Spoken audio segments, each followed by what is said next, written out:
Bueno, es un placer. Es como darle sentido a la palabra conversatorio, esta palabra tan poco utilizada en nuestro país, en nuestra sociedad, con Marcos Aguinis. Hola Muchas Marcos, gracias. ¿cómo ¿Qué te tal, va? Pablo? Muy bien. Ya nos metemos en tu novela para que simplemente dejemos 2 o 3 tips, pero la gente la está comprando masivamente. Pero te quiero preguntar, así, bien genérico, apelando a tus libros de muchos años, el que leí, el primero que llegó a mis manos y me atrapó como Un país de novela, pero El atroz encanto de ser argentino, uno, el 2, ¿qué hacer? ¿Salimos o no salimos del populismo? Son procesos largos. El populismo es muy seductor, lo ha sido siempre, y a su vez tiene sus diversos matices. Está el populismo que es claramente fascista y que no tiene vergüenza de mostrarlo con toda claridad. Y está el populismo que pretende ser de izquierda, progresista, blando, ecuménico, democrático, hipócrita. De manera que tenemos también matices populistas. Está el populismo de Venezuela, que se sostiene a pesar de haber un derrumbe impresionante, porque ya hay balseros venezolanos que, como los cubanos, quieren llegar a otras costas. Pero al mismo tiempo están las Fuerzas Armadas venezolanas, que nunca fueron criticadas por los que han luchado por los derechos humanos y contra las Fuerzas Armadas en los países que sufrimos dictaduras. Contra las Fuerzas Armadas de Venezuela nunca se dijo nada. Son las que sostienen este modelo dictatorial. De modo que el populismo es muy variado. Está el populismo de Erdogan, por ejemplo, en Turquía, Sí, señor. peligrosísimo, Sí, señor. y que ahora va a verlo a Putin, y queriendo hacer una alianza muy especial con Putin. Y Putin no se sabe bien hacia dónde apunta, porque también es muy oportunista, es un jefe autoritario, y como político es muy hábil y cambia las alianzas de acuerdo a lo que convenga. De modo que el mundo está, como se diría musicalmente, igual a una marioneta que se agita de un lado y de otro y que no sabemos bien hacia dónde va. Los cambios me parecen a mí que, sin embargo, van a perfilarse de alguna manera pronto, porque Europa ya dio un paso notable al demostrar que no es más el centro del mundo. Europa fue el centro del mundo, por eso celebramos tanto la Unión Europea, porque eran los países cuyas guerras entre ellos generaban las guerras mundiales. Las guerras mundiales eran producidas por peleas entre los integrantes de Europa. La cultura estaba en Europa, la civilización estaba en Europa, la ciencia, el progreso en todos los órdenes, el artístico, el tecnológico, estaba siempre en Europa. Dejó de estar en Europa. Europa ya es un conjunto de pequeñas provincias que para colmo tienen idiomas tan disímiles entre sí y que ha dejado de ser el centro de la civilización, el centro del mundo, y que está asustadísimo ante la invasión musulmana que está tomando por asalto a toda Europa y que está generando un clima muy especial en el mundo. De modo que el populismo en sí es una presencia que tiene mucha fuerza, mucha intensidad.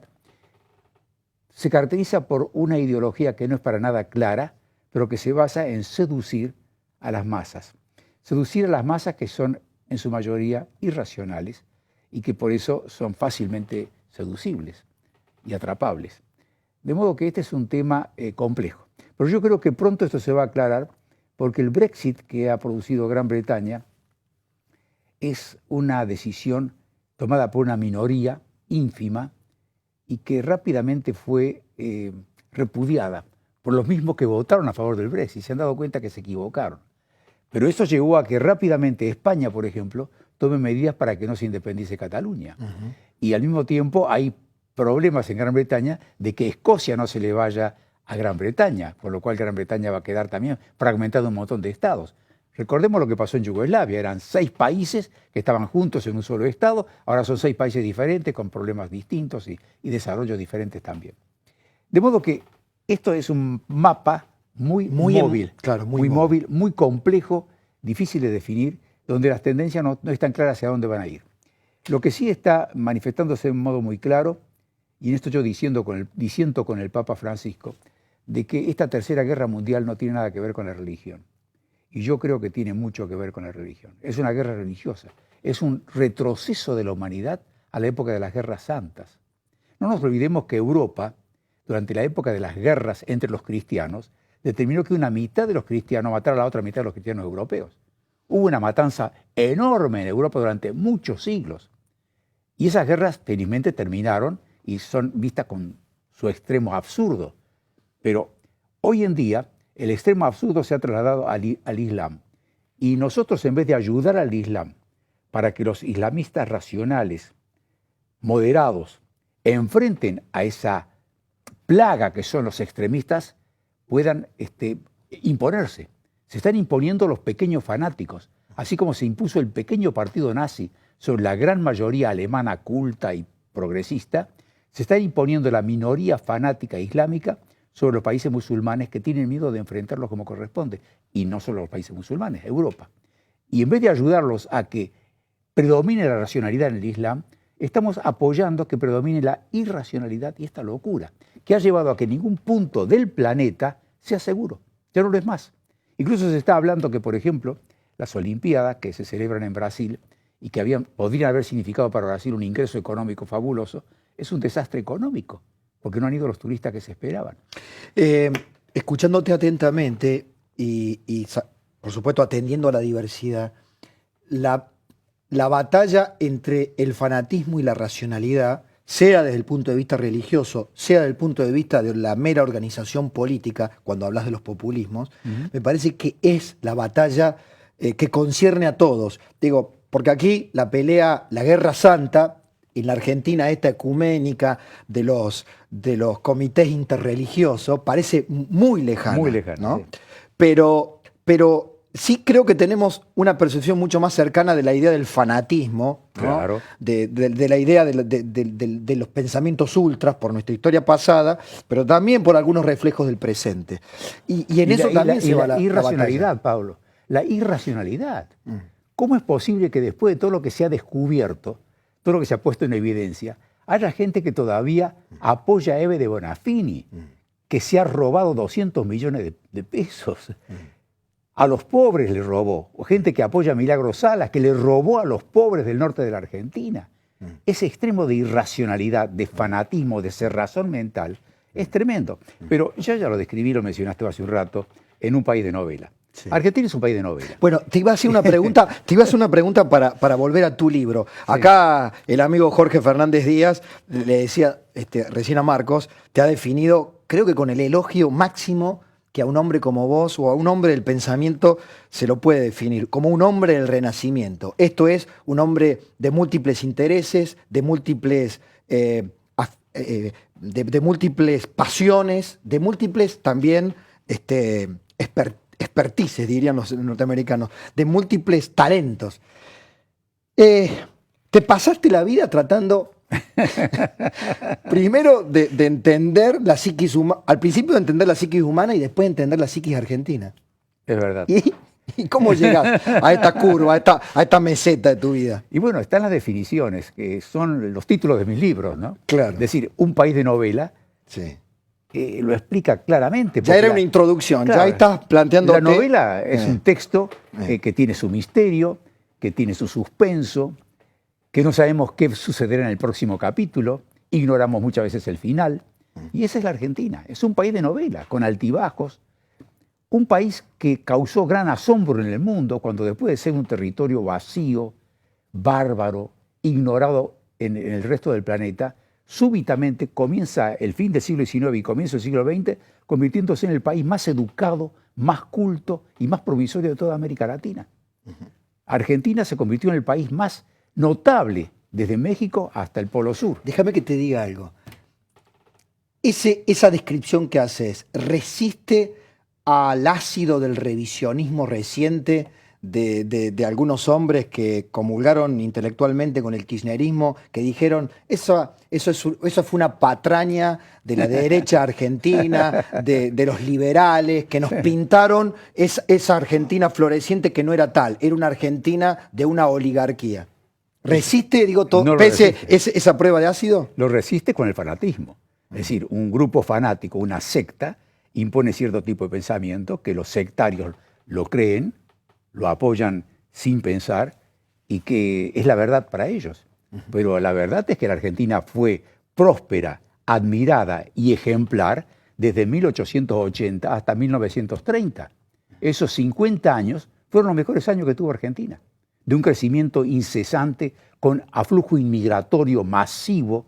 No se sabía desde Europa desde Europa hacia dónde ir, si a Nueva York o a Buenos Aires. Y se venían a Buenos Aires, diciendo acá está el futuro.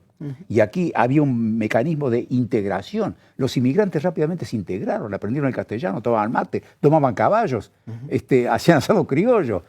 Se integraron rápidamente. Y este país empezó a crecer en lo educativo y en lo cultural. Cuando yo estudiaba en la Universidad de Córdoba medicina, tuve como compañeros a gente que venía de México, de Perú, de Colombia, de Costa Rica, a estudiar a Córdoba. Ni te digo los que venían a Buenos Aires, porque eran las mejores universidades de América.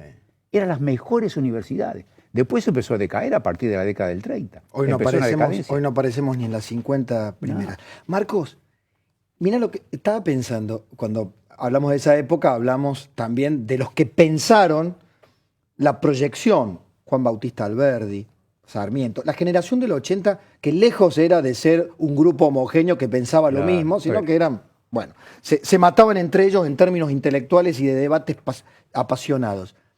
¿Por qué la Argentina pudo tener esos hombres que instalaron esa tierra muy esa organización precaria que ni siquiera todavía llegaba a ser un país, y la instalaban en la agenda del mundo, con medios que no estaban como hoy en la globalización, y hoy, con todos los medios que tenemos al alcance, la Argentina aparece como un lugar encerrado, recóndito, fuera de la discusión que se está dando en el mundo. Bueno, mira, ¿entendés lo que digo? Sí, en aquel momento hubo un grupo de gente que nos metió en la discusión mundial. Claro. Hoy, con todos esos talentos de nuestros ancestros, parecemos un país chiquito que mira al resto del mundo desde una periferia que no se termina nunca. Quizá lo podamos entender si comparamos esto con la biología o con la patología. Una enfermedad viene incubándose, se habla del tiempo de incubación. La incubación de la decadencia argentina empezó en forma muy oculta, muy encubierta, cuando menos se pensaba que eso podía ocurrir. Empezó en la década de 1920. Cuando los presidentes fueron Irigoyen, Alvear y otra vez Irigoyen. Era la mejor época. Argentina estaba a las máximas alturas en el mundo. Venían a visitarla Ortega y Gasset, Clemenceau, Einstein. ¿Qué es este fenómeno que es la Argentina? En esa década surgió el fascismo en Italia. ¿Te acordás la marcha sobre Roma de Mussolini en 1922? El putsch de Múnich por Hitler en 1923. Y esas ideas fascistas y nazis empezaron a impregnar a la Argentina. Hubo un segmento católico que apoyó esto, el nacionalismo católico de derecha. Y una persona tan lúcida, un genio como Leopoldo Lugones, que fue socialista en su juventud, se convirtió en un fascista al final de su vida y quizá muy arrepentido por esa postura, se suicidó en el Tigre, como todos sabemos. Te voy a llevar... Y ahí comienza la decadencia argentina. Vos lo has descrito eso en tus libros, pero también de tus libros, creo que cualquier lector televidente que nos está observando se va a acordar de esas frases memorables que vos recopilabas en El atroz encanto de ser argentino, cuando Ortega y Gasset, bueno, esta es la frase más conocida, ¿no? Argentinos a las cosas, pero varios observadores de esos que venían y se deslumbraban, anotaban como subraya, después de la admiración que generaba este país deslumbrante, anotaban un comportamiento extraño de los argentinos, como una desviación, que nos pasábamos horas ocupados de banalidades, como que no encontrábamos la manera de hacer foco en los problemas, ¿no? Los argentinos tienen un talento especial nos describían, para no hacer foco en sus verdaderos talentos, es decir, y en sus verdaderas fortalezas. Y eso fue como un síntoma psicológico dentro de lo social que se ha prolongado a través de los años, de las décadas. Mira, para que se haga foco en ciertos puntos hace falta liderazgos. Los liderazgos aquí en la Argentina son más importantes que en otros países porque tenemos la tradición de las encomiendas. En la época colonial existían las encomiendas, se llamaban los encomenderos, que vendrían a ser los protoestancieros de Argentina. Eran los que tenían a su disposición las tierras y los indios y luego los esclavos, y eran los jefes, eran los líderes.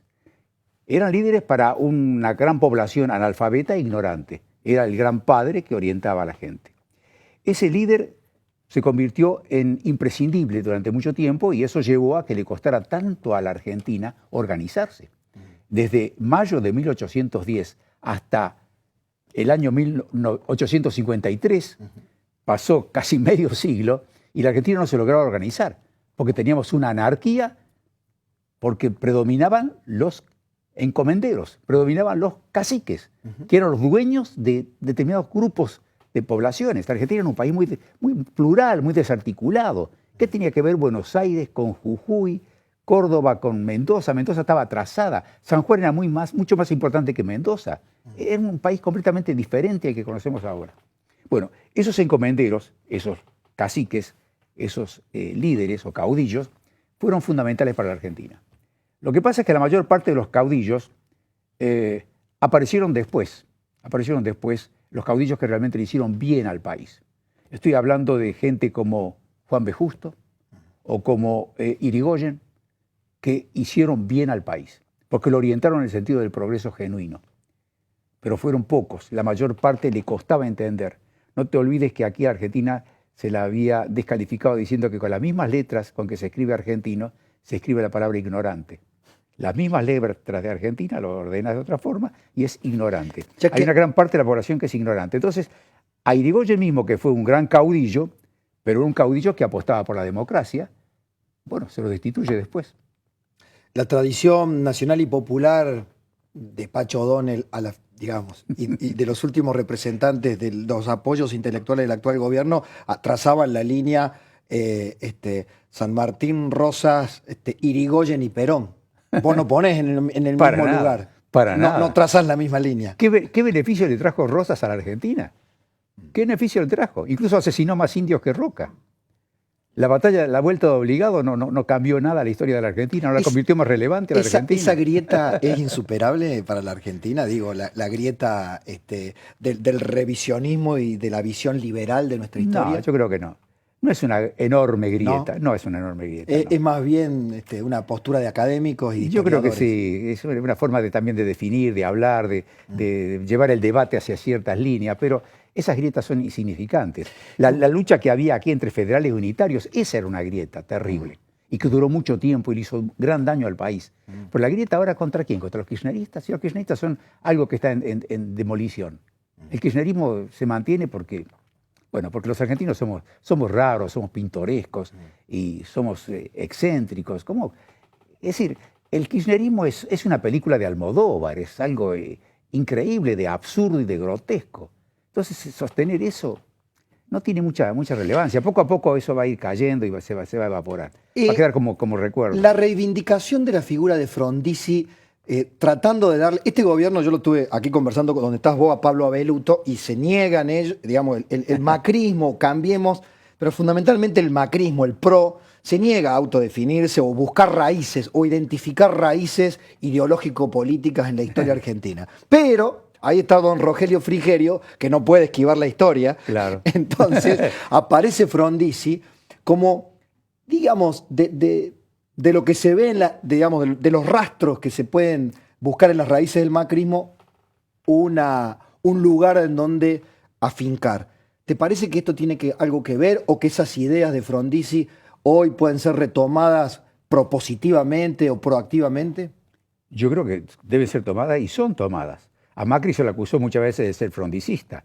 Y yo creo que en la cabeza de él está su admiración a Frondizi, por supuesto. Sí, no te olvides que Frondizi... se lo acusa de ser un neoliberal, pero en el fondo él está dando muestra de que de neoliberal tiene bastante poco. Claro, además hay palabras aquí que te tratan de descalificar solamente con esos sonidos tan raros, ¿no? Es gorila, es neoliberal, y con eso ya queda descalificado y no se te escucha más.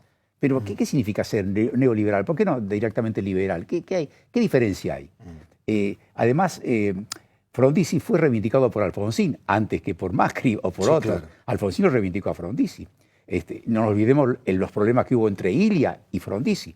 Bueno, son parte de nuestra historia y de la sutileza del debate, a veces debates que se desvían un poco porque surgen ideas nacionalistas. A Perón se lo condenó en su última etapa por querer vender el petróleo argentino. Entregaba el país. Perón quiso privatizar el petróleo, intentó hacerlo. Fue a California, ¿te acordás? Bueno, después eso lo hizo Frondizi y después se lo condenó a Frondizi también por haber hecho eso. Y después ahora se está pensando en soluciones que en este momento yo creo que son las mejores, que son las asociaciones estato-privadas o privado-estatales. Las asociaciones entre el Estado y lo privado. El Estado solo no lo puede hacer. Se ha visto que el Estado siempre fracasa. ¿Te parece porque que entra la podemos corrupción. llegar a esa síntesis? Digo, tener un Estado chico pero bien eficiente, mucho más eficiente que un Estado tipo elefante como el de los 80 o el de los militares, bueno, el último Estado corrupto, inflado para la corrupción kirchnerista. Digo, ¿se podrá tener un Estado presente, eficiente y un capitalismo no prebendario, competitivo, sin una industria proteccionista prebendaria? ¿No? ¿Es mucho pedir? ¿Es mucho pedir? No, te voy a dar una buena noticia. A ver, Hacia allí vamos. ¿te parece? Por la realidad. Por la realidad. Ese Estado hipertrófico, poderoso, prebendario, que le sobraba el dinero para robar, para hacer retornos y también para dar subsidio y todo lo que se hacía, y propaganda y todo lo demás, ya no está en condiciones de hacerlo más. No está en condiciones. Hace falta que en este momento acuda para asociarse con el Estado el capital privado. Y se está tratando de llegar a eso. Y se va a llegar, naturalmente. Porque en el mundo no hay lugares como la Argentina en este momento donde pueda pensarse que aquí se puede invertir y las cosas pueden marchar bien. La Argentina en este momento está pasando por una coyuntura muy difícil con las tarifas y otros problemas, pero que son del momento. Que son del momento. Si uno mira el mapa global, Argentina es uno de los lugares más seguros del mundo, con una potencialidad extraordinaria. Todo el agua que tiene Argentina, todo el gas que tiene Argentina, que no lo han sabido explotar, por supuesto, por eso hay que pagar las tarifas.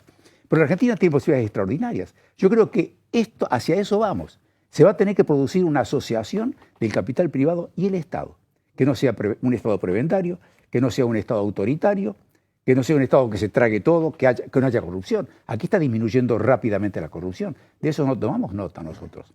Aquí hay áreas del gobierno donde está empezando a aparecer el dinero porque no está el retorno y no está el sobreprecio. Pero la gente lo tiene que empezar a ver, digamos. Eso se tiene que materializar. Sí, ahí coincido en que el área comunicacional del gobierno es débil. Es débil, no sabe comunicarlo bien, con el propósito de no hacer demagogia, de no hacer esa propaganda goebbeliana, envenenadora. Incluso yo pienso que se han equivocado desde el inicio en no denunciar la herencia recibida para no parecer como que quieren vengarse de lo de antes. Y muchos dirían, están mintiendo, mirá cómo exageran, cómo puede ser, esto es mentira. Todavía escuchás a algunos kirchneristas diciendo, esto es muy bizarro, lo que se cuenta de las bolsas de dinero, eso es mentira, es una creación de los medios. ¿Cómo puede ser verdad eso? Imposible. Es como decir, ¿cómo puede decir que Stalin fue un criminal? Si Stalin es el padrecito de los pueblos. Los comunistas de la época de Stalin decían, Stalin es lo más hermoso y bueno y clemente que hay en el universo. No podían creerlo. Cuando Khrushchev lo derriba a Stalin, derriba la imagen de Stalin, hubo comunistas que se suicidaron porque no podían soportar la verdad. Entonces en Argentina pasa algo parecido también. Marcos, ¿ustedes quieren escuchar esto en una biografía, digamos, reflejado en una biografía? Acá está. Marcos Aguinis, La novela de mi vida. Gracias, Marcos. Gracias a vos, Pablo. Pausa y nos metemos de lleno en economía, trazando un puente con lo que venimos conversando, pero con Rodolfo Santangelo.